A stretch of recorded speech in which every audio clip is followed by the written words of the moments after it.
O Brasil tem hoje cerca de 43 milhões e 900 mil pessoas formalmente empregadas, ou seja, trabalham com carteira assinada. Somente em 2023 foram criadas 1 milhão 480 mil novas vagas. Os dados são do CAGED, o Cadastro Geral de Empregados e Desempregados.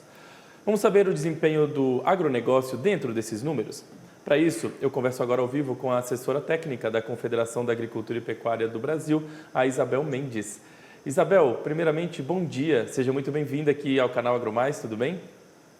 Tudo bem, Felipe? Muito obrigada pelo convite para falar sobre o mercado de trabalho. Prazer é nosso em recebê-la, Isabel. De modo geral, 2023 foi um ano positivo quando a gente fala em mercado de trabalho dentro do nosso setor, principalmente do agronegócio, ou tivemos um ano desafiador? Então, na verdade, com esse resultado que o Ministério do Trabalho e Emprego acabou de divulgar, a gente tem dois dados aí para a gente analisar. O primeiro é dezembro, que foi o dado divulgado, e com isso a gente tem o consolidado do ano, que é o fechamento que você acabou de comentar, que foi aí cerca de 1,5 milhão de novos empregos. O que a gente chama de saldo líquido, a diferença entre admitidos e demitidos. Bom, a gente teve um ano bom. Até dezembro, inclusive, o saldo líquido do país, o número de empregos, foi positivo em todo o ano, de janeiro a novembro. Em dezembro é que a gente teve aí um saldo negativo de 430 mil empregos. E isso acabou acontecendo em todos os setores da economia. Agora, é um resultado esperado. Em dezembro, em razão de sazonalidades, se a gente olha, por exemplo, da perspectiva da indústria, a indústria ela costuma contratar pessoas temporárias ali entre setembro e outubro para poder produzir bens que serão vendidos ali no final do ano, e a gente tem essa dispensa em dezembro. Na agroindústria, na indústria e na agropecuária, a gente também tem ali um resultado negativo se a gente olha a série histórica, porque a gente tem um período de entre-safra. Então, se a gente olhar, por exemplo, a cultura de cana-de-açúcar, foi a cultura que teve maior dispensa, porque justamente ali entre outubro e novembro a gente tem essa parte do cultivo. Então, é normal a gente ter um resultado negativo, mas com isso, a expectativa do Ministério era de 2 milhões de empregos em 2023, acabou sendo quase 1,5 milhão, o que significa aí uma queda de 26% em relação ao resultado de 2022.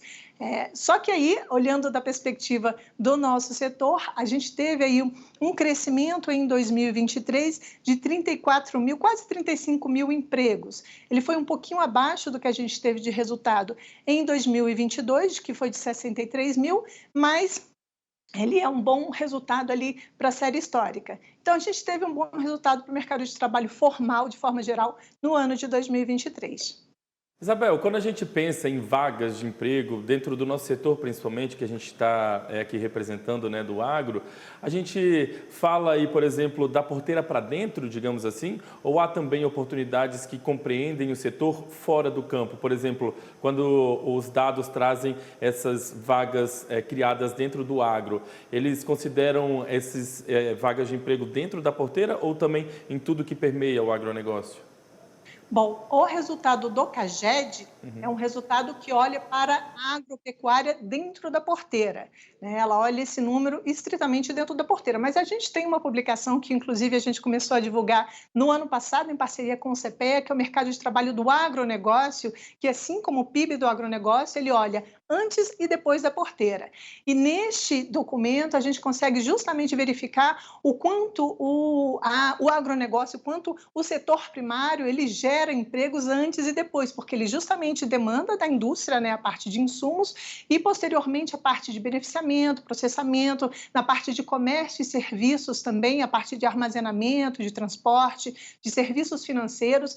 E se a gente olha o nosso documento, a gente vai ver que, inclusive, essa parte de agroserviços foi a que mais cresceu no ano passado, justamente por conta desse efeito multiplicador que a gente tem. A gente teve uma super safra no ano passado, então a gente teve um aumento no setor primário, mas muitas vezes esse aumento do setor primário ele também está muito associado à produtividade, toda a parte de tecnologia, genética, mecanização.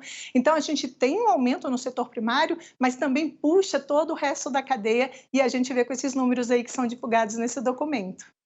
Pois é, e o mercado de trabalho ele exige hoje de em todos os setores, né, que os candidatos estejam atualizados, né, em relação a tecnologias, também a questões sensíveis. Quando a gente fala do agronegócio, por exemplo, existe aí uma agenda ambiental, uma agenda econômica. Claro que cada função tem suas exigências específicas, mas de modo geral é preciso, né, hoje em dia estar sempre atualizado para você conseguir se inserir de fato dentro do mercado de trabalho e ser bem remunerado, inclusive por isso, né?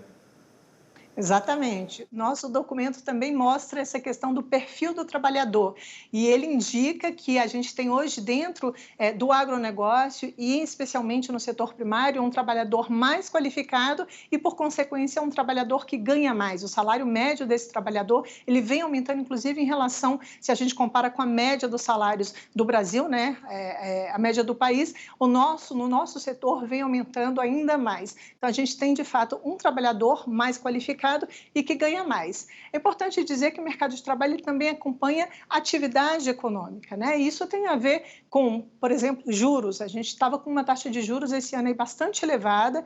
Este ano começou a ser reduzida no ano passado. A gente teve aí essa semana a reunião do Copom, que é o Comitê de Política Monetária, né, baixando os juros para 11,25%. E esse ano a gente deve ter, olhando um pouco em termos de perspectiva, quer dizer, uma redução ainda maior da taxa de juros, mas ainda num patamar muito elevada, deve chegar ali no final do ano em torno de 9%. Então, a gente tem que olhar como é que vão vir os juros do Plano Safra, né, que vai ser anunciado no meio do ano, tem que ver como é que acompanha a atividade econômica e também olhar para esse lado do clima, que tem impactado muito o nosso setor. E deve ter aí, por conta do El Niño, né, efeitos mais ou menos até abril. Isabel, eu queria agradecer demais a sua participação com a gente hoje aqui no Agronotícias. É sempre muito bom a gente trazer as repercussões, né? E, enfim, trazer de maneira didática para quem está nos assistindo tudo o que está acontecendo aí no cenário. Ou seja, acabaram de divulgar, né? O CAGED divulgou essa questão do mercado de trabalho, do emprego aqui no Brasil e a gente destrincha isso para a realidade de quem está nos assistindo. Então, é sempre um prazer recebê-la aqui, viu? Muito obrigado mais uma vez. A gente volta a conversar numa próxima oportunidade. Muito obrigada, Felipe. Obrigada pela oportunidade.